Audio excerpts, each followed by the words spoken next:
Hai semua, assalamualaikum. Kita kembali lagi di resep Bunda Aan.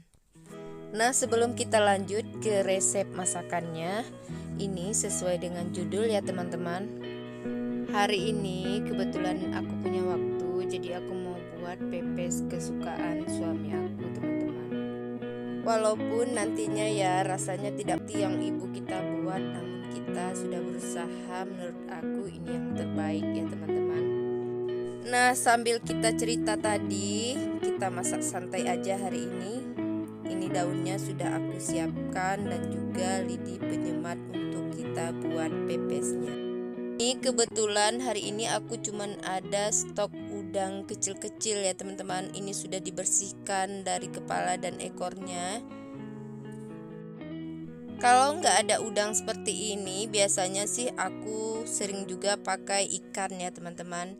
Sebaiknya kita pilih ikannya yang bentuk kecil-kecil supaya nanti mudah dalam kita pepes dan juga bumbunya meresap ya teman-teman. Sekarang kita masuk ke bumbunya ya teman-teman. Kebetulan ini karena kita buat pepes khas Aceh, payeh udang khas Aceh, jadi saya akan memperkenalkan bumbu-bumbu yang wajib ada saat kita pepes ikan atau udang khas Aceh. Pertama sekali yang harus ada ya, pasti orang Aceh tahu ini. Ini namanya asam sunti. Jadi ini dari belimbing wuluh yang diasinkan sehingga menjadi asam sunti seperti ini. Ini wajib ada kalau kita buat pepes Aceh. Selanjutnya apalagi yang wajib ada nih bumbunya.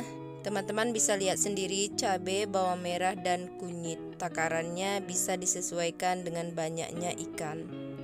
Selanjutnya ini juga bahan yang harus ada ya teman-teman. Ini minyak jelantah, artinya minyak bekas kita goreng ikan. Ini kita sisihkan sedikit. Dan yang terakhir ini bahan yang harus ada ya seperti garam ya teman-teman, untuk menambah rasa. Nah, dengan bahan yang seadanya seperti ini, teman-teman juga sudah bisa ya buat pepesnya. Nah, selain bahan-bahan utama yang harus ada, alangkah sebaiknya ada bumbu-bumbu tambahan lagi seperti ini. Kebetulan aja tetangga kemarin kasih daun bawang. Ini saya tambahkan daun kari, daun jeruk, dan juga belimbing wuluh yang saya dapatkan dari belakang rumah. Jadi tidak susah untuk carinya. Ini hanya untuk sebagai bahan tambahan ya teman-teman, supaya pepes yang kita hasilkan itu bertambah sedapnya. Tapi kalau teman-teman mau nambahin serai juga bisa ya, dicincang halus. Tapi di sini saya tidak suka dengan serai. Cukup yang ini aja, kita langsung eksekusikan. Pertama-tama aku akan potong-potong daun bawangnya. Ini aku potong agak memanjang sedikit. Dan kemudian aku akan lanjut dengan daun kari dan daun jeruk. Ini potongnya agak kecil-kecil ya teman-teman.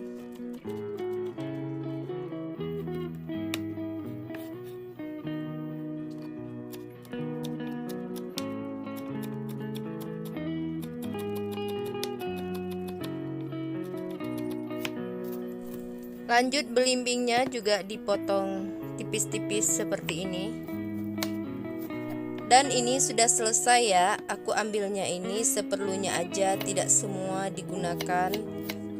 Takutnya nanti kebanyakan bumbu tambahan jadinya udangnya sedikit ya teman-teman. Jadi disesuaikan aja dengan selera.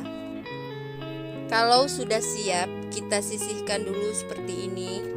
Lanjut ya teman-teman, kita kembali ke bumbu tadi. Ini bumbunya semua akan saya haluskan dengan blender. Jadi mungkin di sini ya teman-teman bedanya masakan ibu kita dengan masakan kita ya teman-teman. Ini kita taruh air yang agak banyak dikit ya teman-teman, karena sifat asam sunti ini jangan membuat blender kita nyesek. Secukupnya aja ya airnya, jangan juga terlalu banyak ya teman-teman.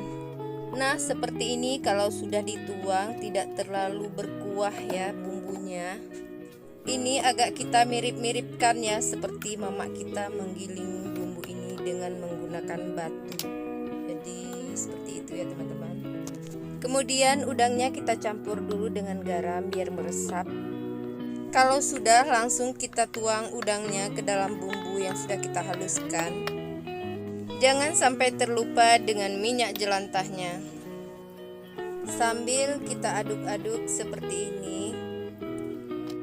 Nah, sebelum pepesnya kita masukkan daun, kalau ada ini bahan tambahannya, kita campur dan aduk hingga merata seperti ini.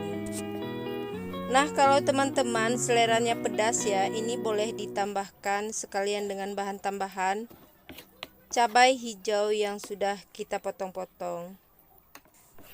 Sekarang sudah selesai ya teman-teman, kita segera membungkusnya. Cara membungkusnya mungkin cukup simpel ya teman-teman. Kita ambil 2 helai daun, ini kita double.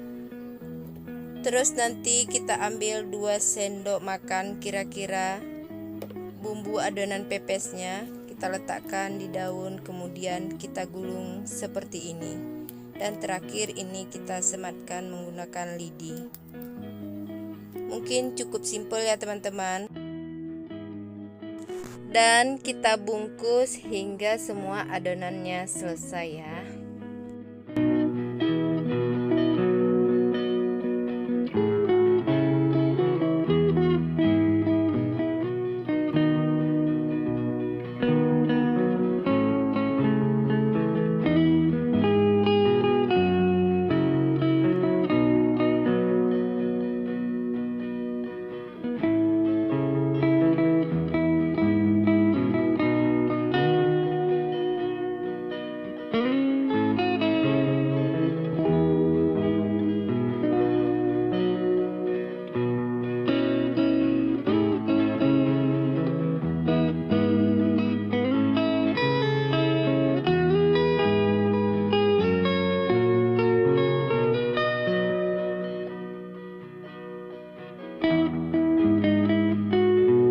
Nah, sekarang kita lanjut ke pemanggangan ya teman-teman. Nah, mungkin di sini lagi nih perbedaan antara kita dengan mama kita buat pepesan.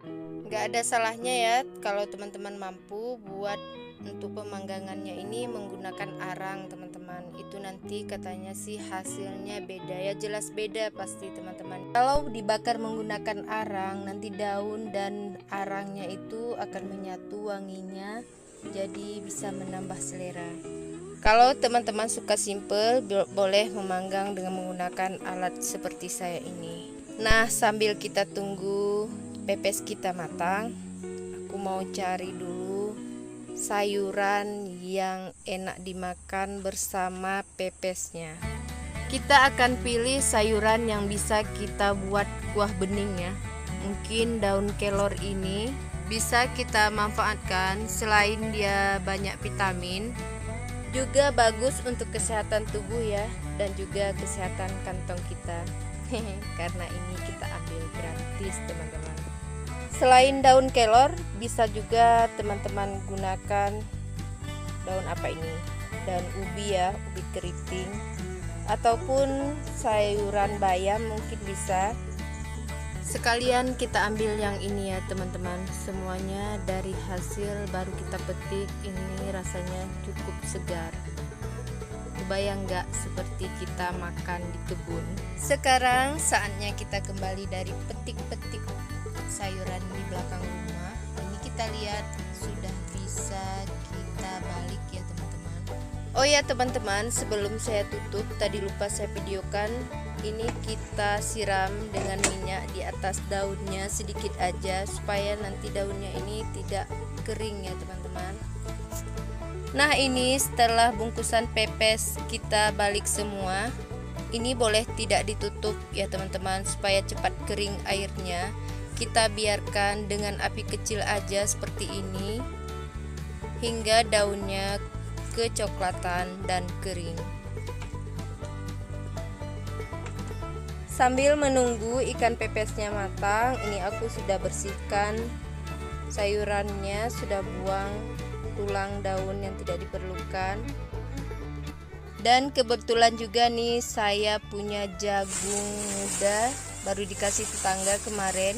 Ini pas untuk kita campurkan dengan daun kelor, biar kuah bening kita ini rasanya manis ya teman-teman. Nah, untuk cara buat sayuran bening seperti ini cukup mudah ya teman-teman.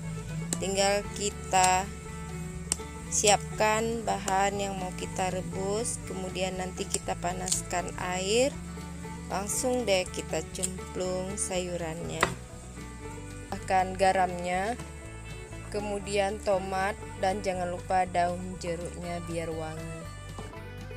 Dan ini kita tutup sebentar. Ini masaknya sebentar aja sudah cukup ya teman-teman, biar tidak mengurangi vitaminnya.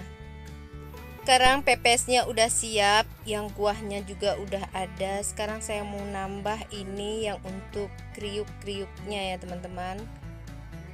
Ini sudah saya beli tempe, mau buat tempe mendoan yang sederhana aja. Kita potong tipis-tipis seperti ini, dan nanti akan kita goreng dengan tepung serbaguna. Campur sedikit ya teman-teman, kira-kira 1 sendok makan tepung beras ataupun tepung terigu bisa, dan terus dikasih air seperti ini. Ada daun seledri boleh ditambahin ya seperti ini. Ini tinggal kita goreng aja ke dalam minyak panas. Kita goreng hingga semua matang ya teman-teman. Akhirnya siap juga menu sederhana aku hari ini. Mudah-mudahan menu ini bisa menginspirasi teman-teman semua. Hanya ini yang dapat aku sajikan, mudah-mudahan suami aku suka ya teman-teman. Akhir kata dari aku, mohon maaf bila ada kesalahan dan tutur kata yang kurang berkenan. Maklum juga, aku juga sama, masih tahap belajar sama seperti teman-teman semua. Dan jangan lupa jika ada saran, masukan, ataupun yang mau ditanyakan, silahkan tinggalkan di kolom komentar. Semoga kita saling sharing dan bersahabat ya teman-teman. Sekali lagi terima kasih sudah menonton. Semoga video ini bermanfaat dan selamat makan. Wassalamualaikum warahmatullahi wabarakatuh. Bye bye. See you.